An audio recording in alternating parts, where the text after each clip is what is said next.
श्री शिवाय नमस्तोभ्यम दोस्तों। आप सभी लोग जानते हैं कि आषाढ़ का महीना चल रहा है और इस आषाढ़ के महीने में दोस्तों एक ऐसा उपाय है जो कि अगर आप लोग कर लेते हो तो भाई आपकी जो भी मनोकामना होगी वो पूर्ण ज़रूर होगी, या आपकी जो भी दुख और परेशानी होगी उससे आपको छुटकारा ज़रूर मिलेगा। पर उससे पहले दोस्तों आप लोगों को ये विशेष उपाय ज़रूर करना चाहिए और इससे भगवान शिव जी आपसे ज़रूर प्रसन्न होंगे। तो भाई वो कौन सा उपाय है, कैसे करना है, किसको करना है, किस समय करना है और कहाँ पर करना है, ये सारी जानकारी हम आप लोगों को इस वीडियो में देते हैं। तो सबसे पहली चीज़ आप लोग ये समझ लीजिए कि ये जो उपाय है ये बिल्कुल ऐसा अद्भुत उपाय है जिस उपाय को सुनने के बाद और करने के बाद आप खुद भी कहेंगे कि हाँ, इस उपाय को अगर हम करेंगे तो निश्चित सी बात है, सीधी सी बात है कि भगवान शिव हमसे ज़रूर प्रसन्न होंगे। पर उसके पहले आपको ये उपाय अच्छे से सुनना पड़ेगा, उसके बाद ही यहाँ पर आपको करना होगा, ठीक है।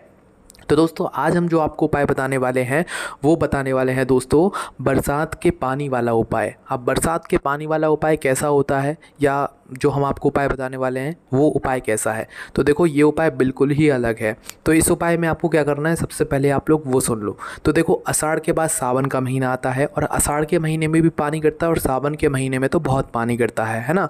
तो भाई जो ये पानी गिरता है, कभी आपने इस पानी के बारे में सोचा कि हम इस पानी से कैसे भगवान शिव जी को प्रसन्न कर सकते हैं? आपने ये बात तो ज़रूर सुनी होगी कि सबसे जो साफ़ जल होता है वो ऊपर से गिरने वाला जल होता है ना। आपने ये बात सुनी होगी या पढ़ी होगी, है ना, कि अगर हम ऊपर से गिरे हुए पानी को किसी लोटे में या किसी भी गिलास में मतलब झील लेते हैं, इकट्ठा कर लेते हैं, तो उस पानी को हम पी सकते हैं क्योंकि वो बहुत ही साफ़ पानी होता है। हमारे घर में जो भी पानी होता है उससे तो कई गुना ज़्यादा वो पानी साफ़ होता है। तो भाई उसी पानी का ये जो है उपाय है, मतलब बरसात के पानी वाला ये उपाय है ना। अब इस उपाय में आपको करना क्या है वो सबसे पहले सुन लो। तो देखो ये वाला उपाय आप जब कर सकते हो जब इस आषाढ़ के महीने में पानी गिर रहा हो, और पानी ज़रूर गिरता है ना, भले ही एक एक दो दिन छोड़ के गिरे या किसी किसी दिन तो लगातार भी गिरता है ना। तो भाई जिस दिन भी पानी गिरे आप उस दिन जो है ये वाला उपाय कर सकते हो, है ना। तो भाई उपाय में क्या करना है वो आप लोग यहाँ पर ध्यान से समझ लो।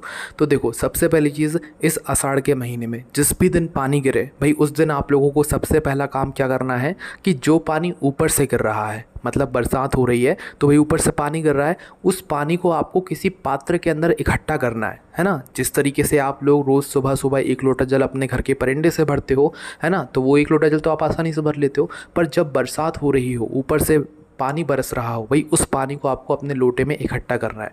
अब ये जो पानी है ये आप वैसे भी सादे तरीके से भी इकट्ठा कर सकते हो, या कहीं से अगर साफ़ जल गिर रहा है, मतलब ऊपर का जो जल है वो पहले किसी छत पर आकर गिरा और छत से फिर आपके पाइप से आ रहा है, पर वो छत अच्छी होनी चाहिए, वहाँ पर ज़्यादा मतलब लोग नहीं जाने चाहिए ना, मतलब जल हमें यहाँ पर शुद्ध ही चाहिए। तो इससे अच्छा यही है कि आप एक लोटा लो या कोई भी एक पात्र लो जो कि शुद्ध हो, जिसके अंदर आपका बरसात का जल ज़्यादा मात्रा में अपने आप भरा जाए, है ना। तो भाई क्या करना है आप लोगों को, जिस समय बारिश हो रही हो, जिस दिन बारिश हो रही हो उस दिन आप लोगों को अपना वह लोटा, कोई भी एक लोटा, कोई भी एक गिलास या कोई भी एक पात्र जो है बादलों के नीचे रख देना है ना। मतलब जब बरसात हो रही हो तो भाई उसे रखे रहने देना है कुछ समय तक। धीरे धीरे करके आपका जो वो पात्र है वो पूरा फुल भर जाएगा, है ना। और जब वो पात्र आपका भरेगा तभी आप लोग उपाय कर सकते हो, अन्यथा नहीं कर सकते हो, है ना। और दोस्तों ऊपर से गिरे हुआ पानी बहुत शुद्ध होता है, इस पर कोई सवाल नहीं उठा सकता है ना। तो पहला काम आपका यही रहेगा कि ऊपर से जो पानी बरस रहा है वह पानी को आपको किसी पात्र में इकट्ठा करना है ना।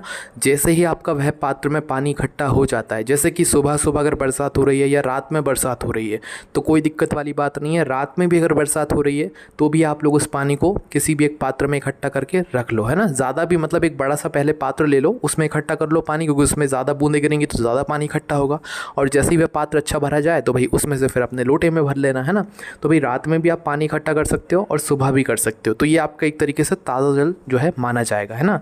तो भाई करना क्या है, जैसे ही आपका जो है बरसात का जल, इसमें सिर्फ और सिर्फ बरसात का जल होना चाहिए आपका, ना तो घर का जल होना चाहिए ना कोई और जल होना चाहिए। जो पानी ऊपर से बरसा है, भगवान शिव जी ने ही बरसाया है भाई वो, क्योंकि आषाढ़ और सावन का महीना, सावन का तो महीना होता ही भगवान शिव जी का है, और आषाढ़ का महीना भी आप लोग एक तरीके से कह सकते हो, क्योंकि इस महीने में भी बहुत बरसात होती है ना, हालांकि गर्मी भी बहुत पड़ती है।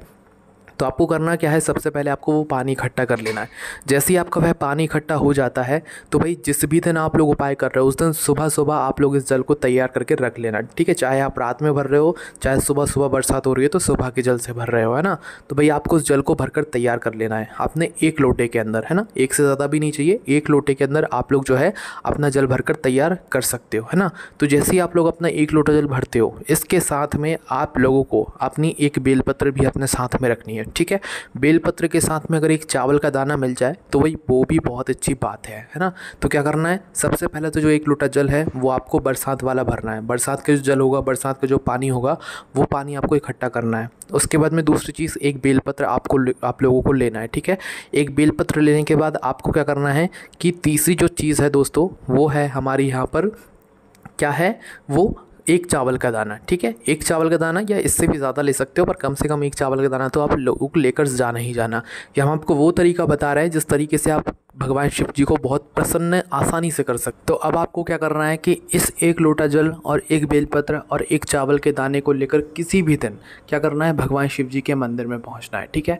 बस ध्यान रखना कि अगर बीच में कभी एकादशी पड़े और उस दिन अगर आप ये वाला उपाय करो तो चावल का दाना लेकर मत जाना, है ना। इस बात का विशेष रूप से आप लोग ध्यान रखना, है ना। तो ये सारी चीज़ें आप लोग अपने साथ में रख कर आपके ही घर के पास में जो शिव मंदिर हो, ठीक है, वहाँ पर आप लोगों को इस वाले उपाय को करने के लिए जाना है। शिव मंदिर पहुँचने के बाद चाहते से ही उपाय नहीं करना है। पहले भगवान शिव जी के मंदिर में जाकर सबसे पहला काम आपका ये होना चाहिए कि भगवान शिव जी की जो चौखट होती है उस चौखट पर अपना माथा टेको या अपने सीधे हाथ की हथेली से स्पर्श करते हुए उसे अपने माथे से लगा लो, ठीक है, क्योंकि ये बहुत ही ज़रूरी चीज़ है ना। तो जब भी भगवान शिव जी के मंदिर के अंदर प्रवेश करो तो ये काम करके ही किया करो। जैसे ही आप लोग भगवान को धूप देकर मंदिर के अंदर प्रवेश करते हो तो सबसे पहले भगवान के सामने जाकर हाथ जोड़ो। अगर उनके मंदिर में घंटी लगी हुई है तो भाई उस घंटी को बजाकर भगवान के सामने कुछ सेकंड्स के लिए हाथ जोड़कर उनको निहारते रहो, खड़े हो जाओ वहाँ पर, है ना। और जैसे ही कुछ सेकंड्स हाथ जोड़कर खड़े रहो उसके बाद में शिवलिंग के पास में आप लोग आ जाओ, है ना। क्योंकि अगर आप लोग जल लेकर आए हो तो ज़्यादा देर रुक नहीं सकते, पहले जाकर हमें जल ही चढ़ाना होता है। तो जैसे ही आप लोग शिवलिंग के पास में पहुँचते हो तो आपने जो बरसात का जल इकट्ठा किया है ना। देखो सादा जल की बात अलग है, सादा जल तो आप प्रतिदिन लेकर जाते ही जाते हो, पर जो बरसात का जल होता है उसकी बहुत ही बड़ी विशेष महत्वता होती है। बहुत सारे लोगों ने भाई इस बात पर आज तक ध्यान नहीं दिया होगा, है ना। पर आप सभी लोग ज़रूर जानते हो कि भाई जो जल प्राकृतिक रूप से गिर रहा है उस जल की कितनी महत्वता होगी और वो जल भगवान शिव जी को कितना प्रिय होगा। और हम तो वो जल चढ़ा रहे हैं जो सबसे ज़्यादा साफ़ है, जिसमें कोई भी गंदगी नहीं है, वो पूर्ण रूप से साफ़ है। बरसात का जो जल होता है जिसे अगर आप लोग पूरी तरीके से बरसात के गिरते समय अगर झेल लेते हो और उसे पी लेते हो तो भाई वो बहुत ही शुद्ध जल होता है, उसे आप पी भी सकते हो, है ना। तो उसी तरीके से जो जल आपने इकट्ठा किया हुआ है अपने परिश्रम से, उस जल को सबसे पहले आपको भगवान शिव जी की शिवलिंग के ऊपर एक धारा से धीरे धीरे करके चढ़ाना है। देखो आपने मेहनत बहुत करी है इस पानी को इकट्ठा करने में, तो एक धारा से धीरे धीरे करके चढ़ाना, एकदम से इस जल को मत चढ़ाना, वरना एकदम से चढ़ाने में कुछ भी नहीं जाता है। उपाय को करते समय जल्दबाजी बिल्कुल मत करना। तो धीरे धीरे करके अपना वो जो बरसात का जल है या जिस दिन पानी गिर रहा हो, जिस दिन आपने इकट्ठा किया हो, भाई वो जो जल है वो आप धीरे धीरे करके शिवलिंग पर चढ़ाते जाओ। जैसे ही आपका वह जल पूरा चढ़ जाता है उसके बाद में अपनी वह बेलपत्र निकालो जो बेलपत्र आप लोग लेकर आए हुए हो। उस बेलपत्र को आपको मात्र शिव जी की शिवलिंग के ऊपर समर्पित करना है, ठीक है। शिवलिंग के ऊपर कैसे समर्पित करोगे कि उस बेलपत्र की डंडी का जो भाग है वो आपकी तरफ हो, है ना। आपकी तरफ उस बेलपत्र की डंडी का भाग करके उसे शिवलिंग के ऊपर आपको समर्पित कर देना है। उस बेलपत्र के ऊपर फिर जो आप अपना चावल का दाना लेकर आए हुए हो उस चावल के दाने को क्या करना है, उसी बेलपत्र के ऊपर आपको समर्पित कर देना है। चावल का दाना उस बेलपत्र के ऊपर समर्पित करने के बाद आपको भगवान से हाथ जोड़कर अपनी कोई भी एक मनोकामना बोलना है, कोई भी एक दुख और परेशानी बोलना है, या जिसके लिए आप लोग ये वाला उपाय कर रहे हो अपना वह काम बोलना है ना, या घर की सुख और शांति के लिए कर रहे हो, भगवान शिव जी को प्रसन्न करने के लिए कर रहे हो, तो कुछ मत बोलना, मात्र उपाय आप लोग कर लेना, मात्र ये वाला काम कर लेना, है ना। पहले आप अपना जो बरसात का जल है जो आपने झेला हुआ है ऊपर से गिरा हुआ, उसको पहले शिवलिंग पर चढ़ाना है, फिर आपको बेलपत्र चढ़ाना है, डंडी का मुख अपनी तरफ होना चाहिए उस बेलपत्र का। उसके बाद आपको जो है अपना एक चावल का दाना लेना है, उसी बेलपत्र के ऊपर आपको चढ़ा देना है ना। उसके बाद में अपनी मनोकामना भगवान शिव जी से बोलना है। जिस काम के लिए आपने उपाय किया, भगवान को प्रसन्न करने के लिए किया है, तो कुछ भी नहीं बोलना है। उसके बाद में भगवान शिवलिंग के आसपास कहीं पर भी बैठकर 2 मिनट श्री शिवाय नमस्तुभ्यम का आपको जाप करना है ना। जाप करना विशेष रूप से ध्यान रखना। जाप जैसे ही आप लोगों का 2 मिनट हो जाता है उसके बाद में आप भगवान शिव जी को धूप देकर वहाँ से उठकर सीधा अपने घर पर आ सकते हो, है ना। और आपका ये वाला उपाय एक तरीके से पूरा हो जाता है। इस उपाय में दरअसल ये कोई एक तरीके से आप ये कह सकते हो कि भाई ये वो काम है जिस काम को करने से भगवान शिव जी प्रसन्न हो जाएंगे। अगर आप मात्र बरसात का जो जल है जो आपने इकट्ठा किया हुआ है, अगर उसको भी खाली चढ़ा देते हो ना शिवलिंग के ऊपर, तो भी बहुत है ना। पर दोस्तों इस बात का ध्यान रखना, वो जो जल है या तो रात्रि का होना चाहिए या सुबह का होना चाहिए। ऐसा ना हो कि भाई आपने आज बारिश का जल इकट्ठा कर लिया और 2-3 दिन बाद चढ़ा रहे हो, ऐसा नहीं चलेगा। सुबह का शाम को चढ़ा सकते हो, रात का सुबह चढ़ा सकते हो, है ना। और सुबह का तो सुबह चढ़ा ही सकते हो, पर ज़्यादा देर तक वो जो जल है बरसात का वो नहीं रखा होना चाहिए, ठीक है। मतलब एक तरीके से आपको कोशिश करनी है कि ताज़ा जो जल ऊपर से गिर रहा है वही जल हम सीधा सीधा जो है भगवान शिव जी पर चढ़ाएं। अगर सुबह के सुबह जल मिल रहा है तो भाई वही जल जो है आप लोग शिवलिंग पर चढ़ाना। तो बस दोस्तों इतना सा ये उपाय है, आप करके ज़रूर देखना। हमने आपको बहुत अच्छी तरीके से समझाया है।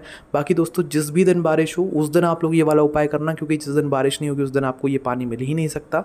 तो जिस भी दिन बारिश हो उस दिन ये वाला उपाय एक बार करके देखना अपनी किसी भी एक मनोकामना के लिए। तो निश्चित सी बात है भगवान शिव जी आपकी सारी मनोकामनाएं पूर्ण करेंगे, वो आपसे प्रसन्न ज़रूर होंगे। बस दोस्तों यहाँ पर ये वाला उपाय पूरा हो जाता है। अगर इस उपाय को करने में आपको कोई भी दिक्कत, समस्या, परेशानी आती है तो उसे आप मुझसे कमेंट करके पूछ सकते हैं। ओम नमः शिवाय, जय भोले बाबा श्री शिवाय, नमस्तुभ्यम।